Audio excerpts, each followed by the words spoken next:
name is Michael Grant. I want to talk to you about something that affects our lives daily, fire.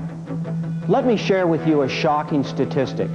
Across North America, there are an estimated 800 fires daily. Close to 5,000 people die, and many more thousands are tragically burned or injured. Burns are forever. Serious burns that result from home fires are some of the most traumatic injuries imaginable.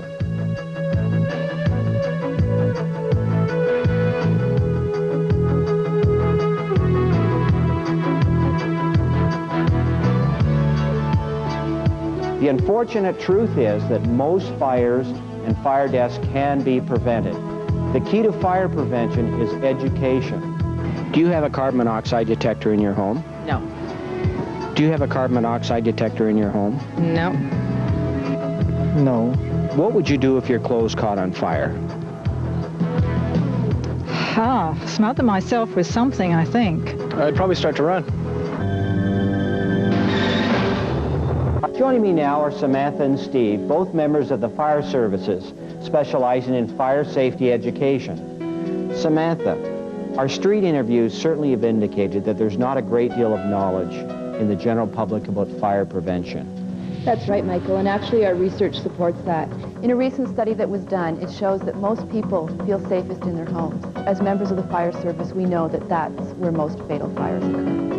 That's right, Michael. The number one goal of the fire service is to educate people on how to prevent fires from happening in their home, and more importantly, to let people know the correct response. We want them to be able to get out safely if a fire occurs in their home.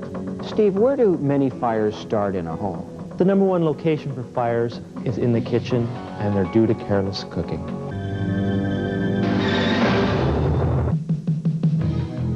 The kitchen is the place where so many appliances are located and requires special precautions, particularly for children. At an early age, teach your children to stay back from the stove. Always keep the pot handles turned inward, out of reach of kids. We want to make sure that any pots, any frying pans, all the handles are turned in.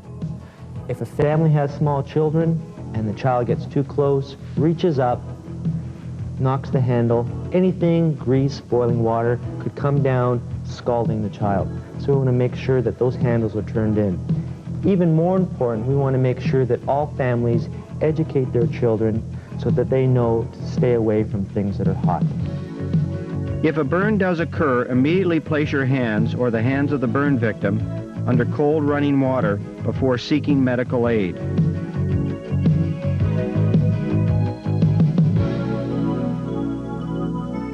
The number one thing is to be aware whenever you've got something cooking on the stovetop. If you're in the room, always be aware if it's cooking. If you have to leave the room, turn off the stovetop, or better yet, take an oven mitt with you so that if you do go to another room in the house, you've got that oven mitt and it reminds you. Remind you that there's... Exactly. Careless placement of napkins, paper, cloths, etc. often trigger a fire. And as Steve has mentioned, the biggest danger occurs while cooking. Suddenly your frying pan catches on fire. What do you do? Well, that's a good question. And normal reaction, and people always want to seem to grab the frying pan and take it over to the sink. That's the wrong way? That could be one of the worst things to do. When you grab that frying pan, what is ever in there is burning very hot. So you could get any hot grease on your hand, you could drop the frying pan, grease could fall on the floor, and you're going to have a number of little fires on the floor, and you could be badly burned. What should you do? Always have a lid beside the stovetop. Take the lid, slide it across. This will smother the fire, turn the heat off. Everybody thinks baking soda is the correct solution. Well, that's a possibility, but we have to remember that baking soda comes in a box. Initially, when you throw it on the grease fire, you could have a little bit of the grease spattering. Yeah. So the safer thing is to have a lid. Samantha, you've had a frying pan fire. You've put the lid on, it's now out. Is there anything else you should do? Well, I think you need to still get the experts in. Call that emergency number, get the fire service to come in, to have a look to make sure that that fire is actually out, to make sure that it has been extinguished and that it isn't racing through your exhaust hood. So do you have any suggestions about what type of clothing to wear when you're cooking? Well, in an ideal world, we'd all only be cooking in short-sleeve shirts, but I don't think that's going to happen. So what we need to do is make sure that we're aware of the risks from our clothing. A lot of times people cook in loose-fitting clothes, house coats, caftans, and they reach across the burner either to turn it up or down. That sleeve is hanging, it touches the hot element, and next thing you know, their clothing is on fire. So you want to make sure that you have them tight-fitting, roll the sleeves up if you can, use an elastic band. Just make sure that your clothing isn't putting you at risk. One of the most unpleasant but so very important kitchen jobs is keeping your oven clean. When you think about it, the oven is used almost every day. Grease can easily accumulate in any part of your oven. Even during preheating, a fire can ignite caused by grease on your broiler.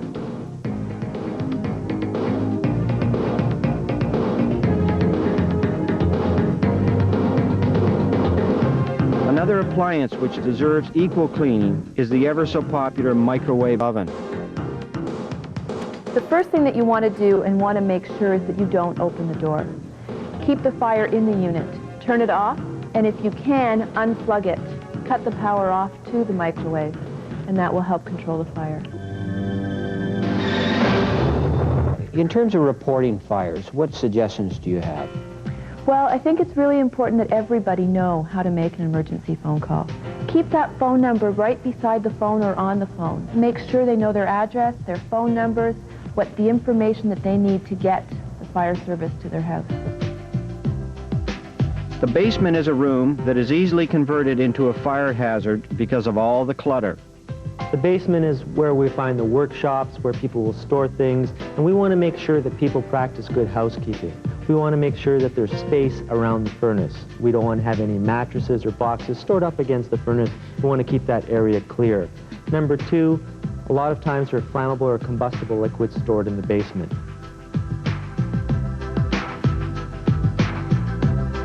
We want to make sure those caps are on tightly and that they are stored up high way. Even better is if we can store those outside of the house.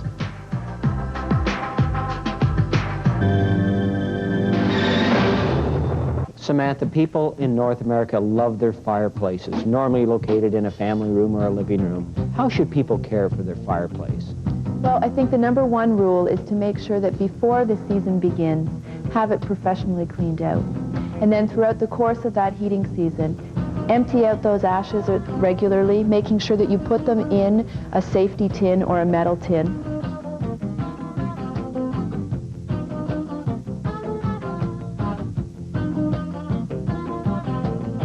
Use your flashlight, shine it up the top of the chimney. That way you'll be able to see that it's clear and that where the smoke and that will go to make sure it doesn't come back in. Once you take your ashes out and empty out make sure you use a screen. Keep the screen, keep the embers and anything that might pop out inside the fireplace.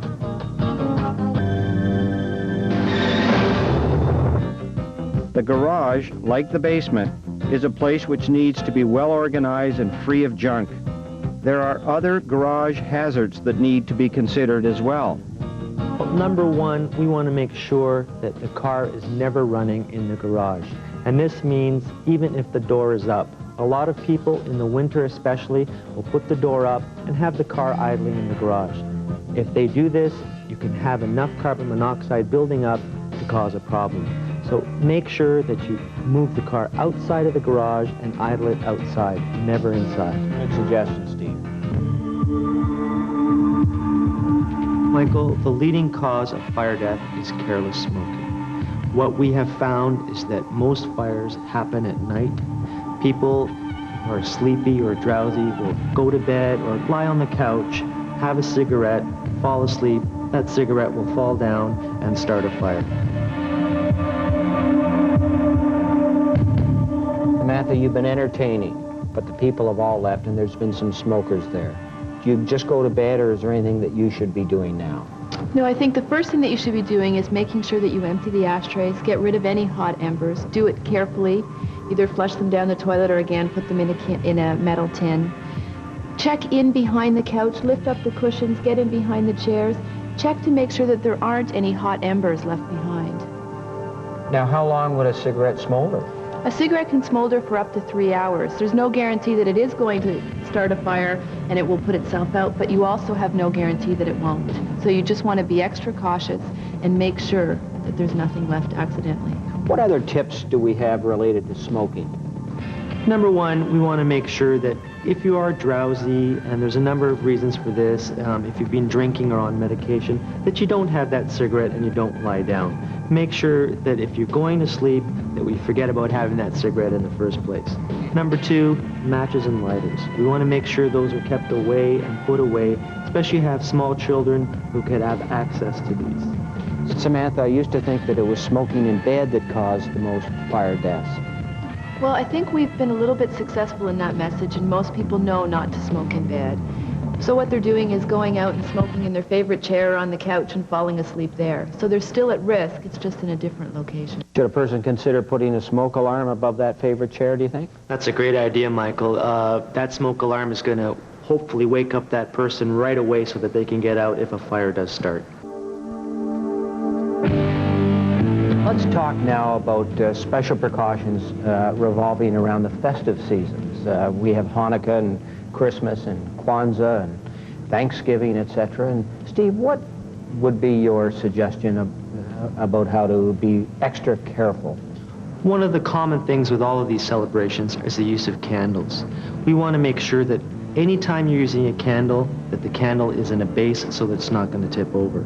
We want to make sure that only adults are lighting the candle and that the candle is located in such a place that children can't get at it. It was Christmas time. It was December 27th, I believe, last year. We were at my aunt's house in Markham just for a family dinner. We were basically upstairs eating, and our grandmother decided that she was tired and needed to go home, so she started to come upstairs, and we asked Ryan to come up also with her, and he was busy watching a video, and he said no, he'd like to stay down there and watch it. She called me to come up. I didn't want to at first. Then I said okay, and I was backing up and I was watching the TV at the same time. And I was backing up to a table with a candle on it, and my shirt, it caught on fire. And he backed up and his tracksuit went over top of a candle, and that's when he caught on fire. Then we just heard screams. I ran to the top of the stairs and saw him in the entranceway to the family room with flames shooting out the back. So they were coming down the stairs, but before they could reach me, I stopped, dropped, and rolled. He'd already dropped to the floor and was rolling around, and we just had to extinguish the remainder of the flames with our bare hands on his back. Sam, share some festive tips with us concerning decorations. One of the things with decorations is you want to make sure that when you're putting them up, that you don't put them too close to any lights or put them any close to candles, as Steve was talking about. You want to make sure that you're not obstructing any exits or any way out of the building. One of the common things that we see is with the Christmas tree. And with the Christmas tree, you want to make sure if you're having a real tree that it's well watered, that it's kept moist. Any type of decorations that you are using, you want to make sure that they're safe. Don't use frayed cords. Make sure you're using interior lights inside, exterior outside. Don't mix the two up. Do you have an escape plan in case of fire? Not a formal one, no. No, seriously, no. Not generally, no. To be honest, no. No, I don't think so. No, we don't. Actually, no. There's only two of us, but that's still no excuse. Up until now, we've talked about fire prevention, but how do we survive a fire? The two most important things that any home should have are a working smoke alarm and an escape plan. An escape plan allows us to identify 2 ways out of every room and off of every floor, and also identifies a meeting place outside the home. Gathering the family together at the kitchen table to make up your escape grid plan can be a rewarding experience involving all the family's participation by diagramming each floor and thoroughly discussing the 2 exits from each room. Ensure all doors and windows are included in your plan. Practicing family fire drills can be fun for the entire family and invaluable if a real fire occurs. Establishing your family's meeting place in case of a fire is a key component of your escape plan and fire drill. One of the things that we found is that everybody gets out of a house from different ways. If they're not meeting at one location, sometimes people go back in looking for them, Thinking that they're already out, or thinking that they're still inside a burning building and they might be outside at a neighbor's calling 911. We also find that the fire service, when we arrive, we need to know if there's people in that building. If we see them at that meeting place, they can give us that information as soon as we're there so that we can begin rescue. And an important thing with your home escape plan is to make sure that you practice it, because when you're practicing it, that's when you're going to find out that, hey, you can't use that window, it's painted shut, or there's bars on it. Or maybe the child in your family cannot open it on their own. So you have to practice it and consider all of the different elements for your escape plan. Steve, there's a fire on your second story. You can't get out your door. What are your options at this point? Well, there's a number of things you can do to protect yourself if you're trapped in your bedroom. Number one, you can put a towel at the base of the door to stop any smoke from coming in. You can go to your window, open that so that any fresh air is there, and scream for help. In a worst case scenario, there are a number of tools available that can use to save your life. A fire safety ladder can be used so that you can escape. We don't recommend that people jump from the second or third floor because serious injuries can happen. If there's an adult there, they should go first and then followed by the children.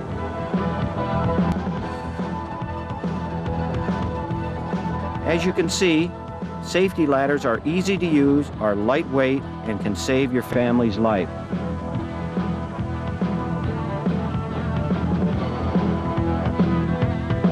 Now, Samantha, what happens if you're not in a house, but you're in an apartment or a condo or a hotel for that matter? Well, you still really need to have a plan, and that's where in a house you have no choice, you have to leave, your house will burn. In a building, it's different construction. The fire won't spread through the concrete walls, but the smoke will. Protect yourself. Get outside on a balcony, stop the smoke from coming into your apartment. You can do that by sealing off your door, using a wet towel like Steve spoke about earlier, blocking your vents. Stop the smoke. If you're going down the stairs and you start to encounter smoke, get out of those stairs, try your second stairs. If there's smoke there, get out, knock on people's doors, get inside and on the balcony for fresh air. What about the elevator? Should never ever use an elevator during a fire emergency. In a fire situation, it just acts like a giant chimney. Steve, getting back to the bedroom, are there any special techniques if a fire breaks out and you're lying in bed? Well, we want to make sure that we practice our drill and make it as realistic as possible. And also, we want to have some fun when we're doing it. Sure. So if the kids are in bed, we want to activate the smoke alarm, have them roll out of bed onto the floor. We want to pretend that there's smoke in the room, and we want to get used to crawling low under that smoke. When they crawl to the door, we want to have them feel the door so that if it is hot, get used to doing that. We know not to open the door and have to find a second exit. What would you do if your clothes caught on fire? Stop, drop, and roll, mister. Thanks to the Learn Not to Burn course taught in schools across North America, most children are already aware of the correct response if their clothing catches on fire.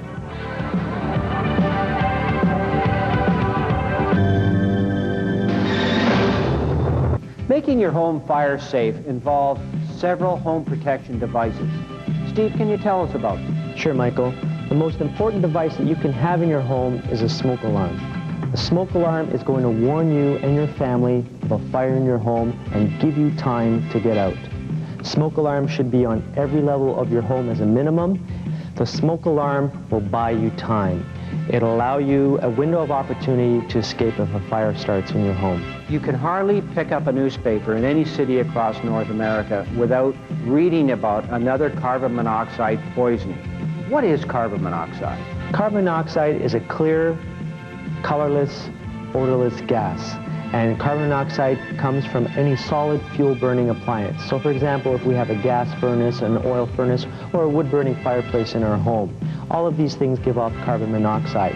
When we run into problems is when the carbon monoxide is not ventilated from these appliances. So if your chimney is blocked, if you have a crack in your heat exchange in your furnace, all of these things will cause a buildup of carbon monoxide in the home. A lot of people complain of having headaches, but they don't really realize that there are small traces of carbon monoxide in their home. One of the first symptoms of carbon monoxide poisoning are flu-like symptoms, so a headache, nausea, feel drowsiness. If all of the members of the family have these symptoms, it could be because of carbon monoxide.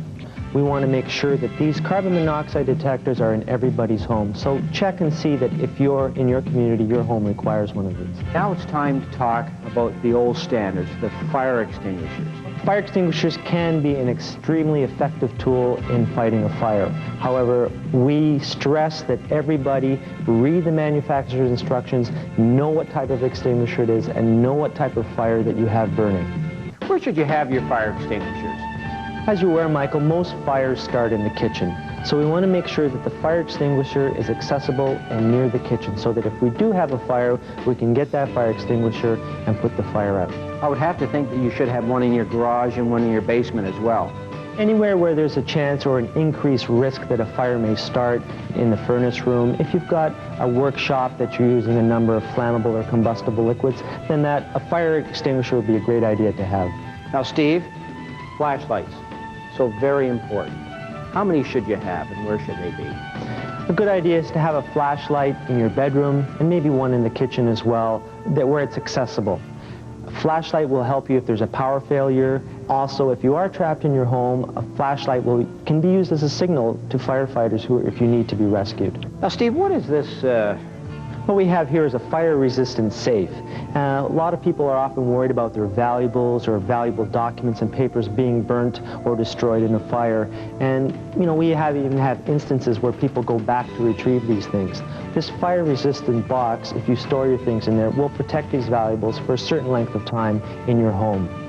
You know, Steve, included in each video, there is a family fire safety checklist alerting the consumers where these devices go in your home. Well, that's extremely important, that we want to make sure that all of these devices are in the right place. But even more important is we want to make sure these devices are maintained and in working condition at all times. So read the manufacturer's instructions about how to take care of each of these devices. Thank you so much for your valuable advice, Steve. You're welcome, Michael. When you think about it, fire safety is all about fire prevention measures and correct responses. That's right, Michael. Fire prevention is the key. We want to prevent fires from ever happening in the first place. But if they do happen, we want to be prepared. Make a plan and practice it. Hopefully this video has provided you and your family with some valuable fire-related safety tips. Remember, fire safety is everyone's responsibility. It's up to you to use the information to protect your family and your home.